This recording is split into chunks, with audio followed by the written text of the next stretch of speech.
Greetings, this is the Nihilistic Snake, and I'm ready for action. Today I'm doing a commentary on TheGamer. No, not the website Accolade and Silver commentated on. This is their YouTube channel. This time I'm tackling their video called Top 10 Bosses So Impassably Hard They Ruin the Game. With a title like that, I think you can accurately guess the overall poor quality this list is going to be.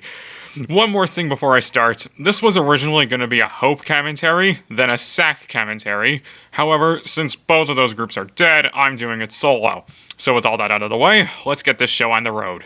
What game doesn't have a boss fight? The boss battle has pretty much become a staple of the video game industry since the beginning. Cammy getting beat up over there accurately represents my sanity after watching this sludge.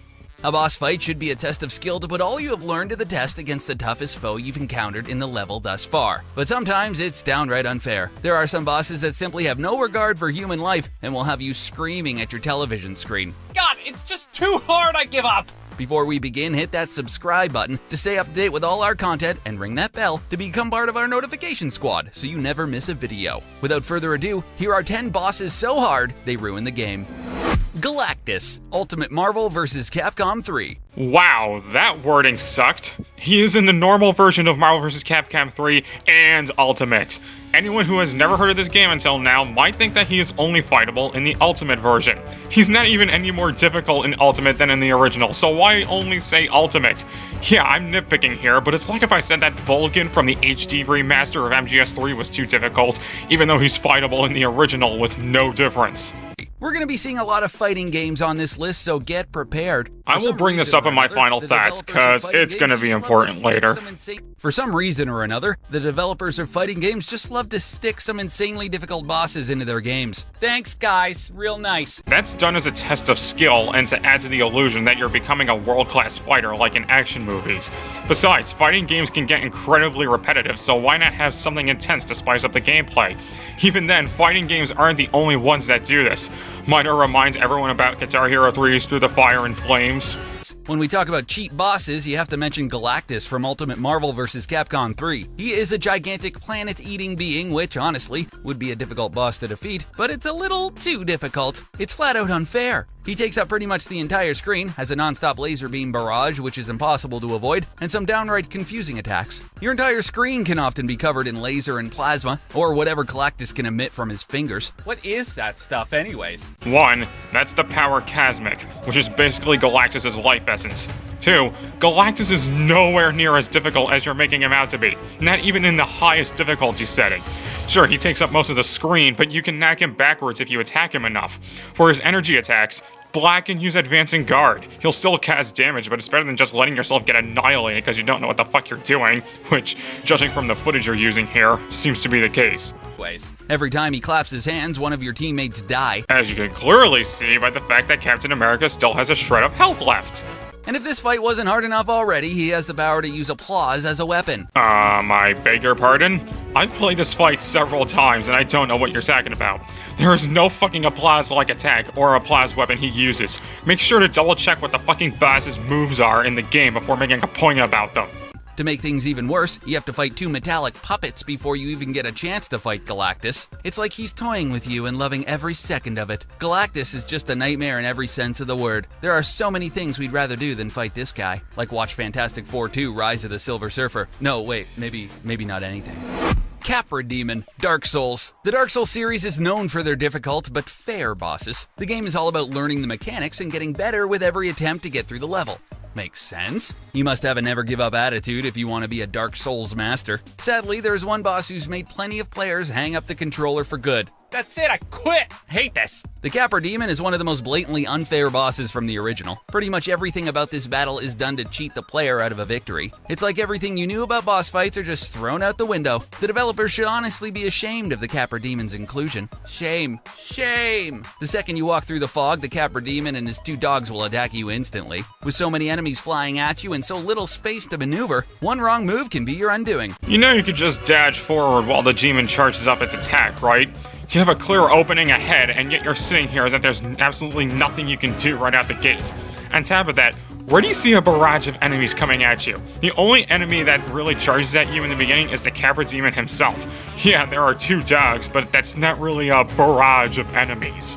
Seriously, the area is so small, the camera even glitches sometimes and shows you nothing of your field of view. To make matters worse, the CAPRA demon comes back as a regular enemy, but luckily with much less health and much more room to maneuver. One tip we have to beat this demon is to use the stairs to your advantage. You can thank us later for that little tidbit of knowledge. So you know how to beat the CAPRA demon and even admit yourself that it comes later in the game but in a different battlefield, making it slightly easier to beat. Yet you're giving him a higher spat on this list than Galactus, despite him being almost impassable to beat according to you. Yeah, buddy, there's this thing called revising. I think you should try it sometime.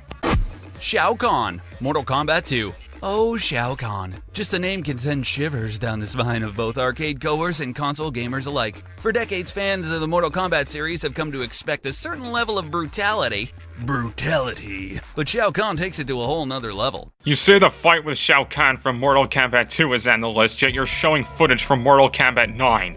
Are you seriously too dumb to know how numbers work? It's really not that hard to get footage from MK2. There's Let's Plays and walkthroughs of it scattered all over YouTube and beyond.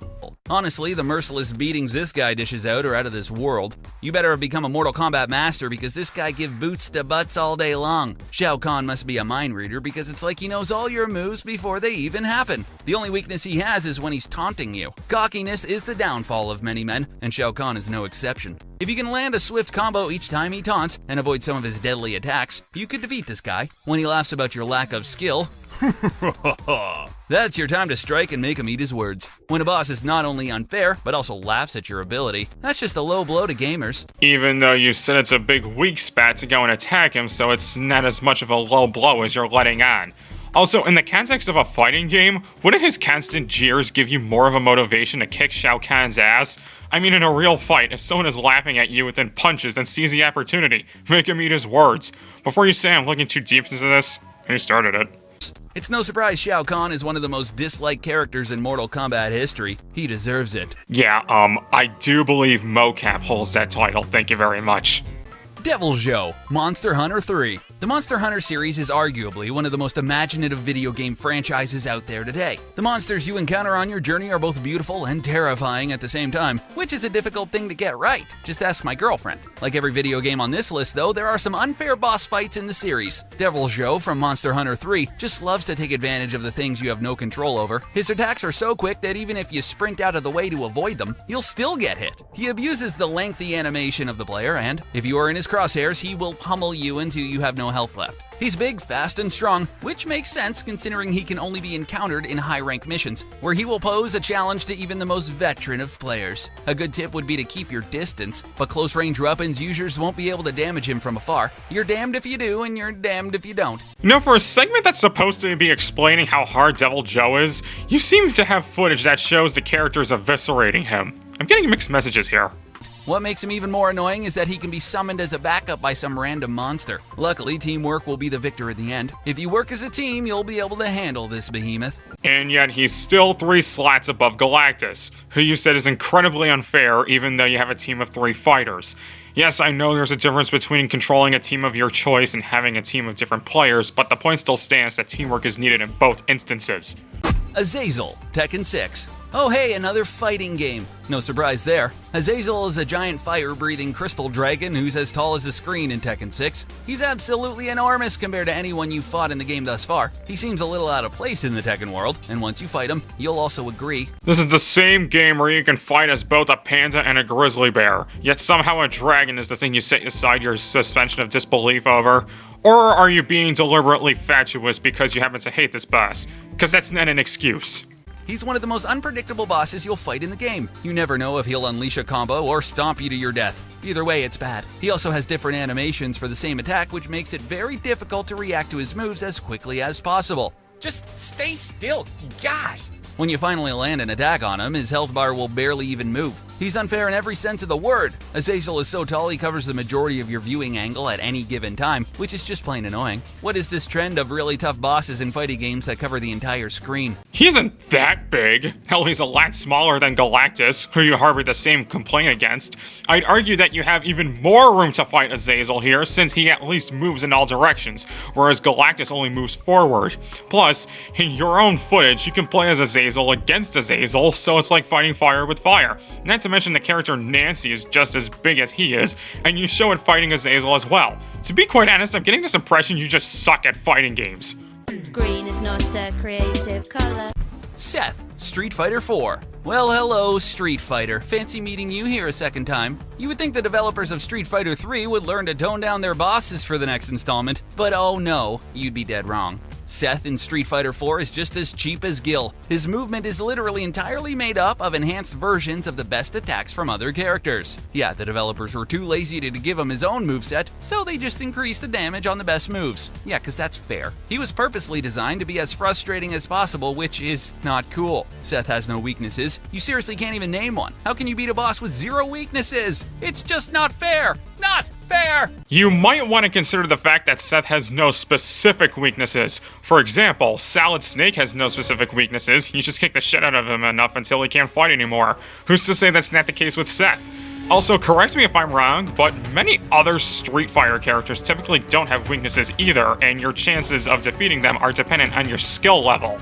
Green is not a creative color. Bed of Chaos, Dark Souls. There was no way we could make a list of bosses so hard they ruined the game without including multiple bosses from the Dark Souls franchise, right? The CAPRA demon is nothing compared to the Bed of Chaos. While veterans said only noobs had trouble with the CAPRA demon, both veterans and noobs alike share a hatred for the Bed of Chaos. See, we can all get along. Like we mentioned before, every challenge in Dark Souls is doable on the first try if you prepare hard enough for it, but not this one. Each time you destroy one of the 2 anchors placed on either side of the Bed of Chaos, the floor will crumble away. This happens with absolutely no indication and will swallow you whole if you don't react with expert timing. It's a really stupid game mechanic, and while From Software loves to make hard bosses, this is way too much. Well, let's just take a look at what an anchor does. It holds things down. When you remove an anchor, whatever is there that needs holding down will become unstable again. It's not exactly out of the realm of possibility that the Bed of Chaos's anchors are holding the battlefield together. Besides, it's shown that you're given a bow, so why not just shoot the anchors from afar and have less of a chance of falling through the gaps? Can you tell we're still bitter about this one? To make matters worse, you can be knocked into one of these endless pits with one swing of the Bed of Chaos's long branch-like limbs. As you can clearly see by that not happening on screen. Guarantee you a death on your first try, no matter how skilled and prepared you are. Just one search of this boss on Google and you'll be flooded with all the hate. There's a lot of hate. PARACE Lucia, Arcana Heart 3. We finally arrived at the cheapest and most game-ruining boss on this list. PARACE is the final boss of Arcana Heart 3, and unfair isn't enough to describe her. Her attacks are complete overkill, and she also has many other advantages over you. She's as fast as the Peregrine Falcon, and can teleport around the arena in a millisecond. She can also combo your health away, and even regenerates health throughout the fight. Okay, now the issue of your words contradicting the footage has come to a complete head. From the looks of it, the player is keeping up just fine with PARACE and is landing a decent amount of hits at her. What makes it worse that this is supposed to be the hardest boss fight on the list. Pay attention to what you're saying and make sure it lines up with your presentation. You better take your shots when you can get them, or else her health will go right back to 100%. If all we mentioned wasn't already enough, she also has overpowered special moves. PARACE is pretty much checking all the boxes that make a boss out of this world difficult. The interesting thing about this final boss is the game knows she's completely unfair. The game actually helps you by slightly decreasing her health every time you lose. This means sooner or later you will defeat her, but will be a long and painful road. The health reduction is so slight, you'll still be wasting hours of your time on PARACE. Grab a Mountain Dew and a bag of Doritos because this is going to require all your full concentration. You know, I just learned something interesting. PARACE is an optional final boss in Arcana Hearts 3. She's the mandatory final boss in Arcana Hearts 2, and from the looks of it, she's equally as hard there too. But this time, you don't have to fight her if you know it's going to be hell. Granted, you'd probably be thinking that it should be easier in this game, but that hardly ever happens with later installments. Okay, I'm calling it here. Final thoughts. If there was one word I could use to describe this list, that would be disorganized. This list feels like it's in random order, but it can't be in random order because the number 1 entry is supposed to be the hardest boss.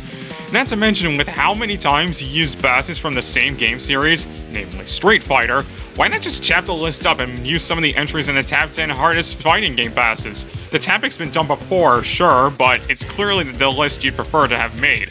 And for fuck's sake, learn to match up your footage to your lines. It'd make the list a hell of a lot more sensical.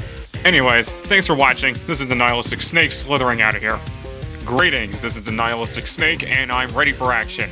I'm gonna move away from politics for a while because, quite frankly, I have little else to talk about, and I want to try and fix that if I want my channel to grow. That's why this time we're tackling Hollywood God. For anyone unaware of this jackass, he's a movie reviewer and a conspiracy theorist, not even kidding, who just about is a contrarian and rants on almost every executive decision down in Hollywood. His channel is a gold mine of material, but today I'm gonna brand his video about and how to save the DC Extended Universe. Yeah, I'm sure he'd be an expert on that. So with all that out of the way, let's get this show on the road.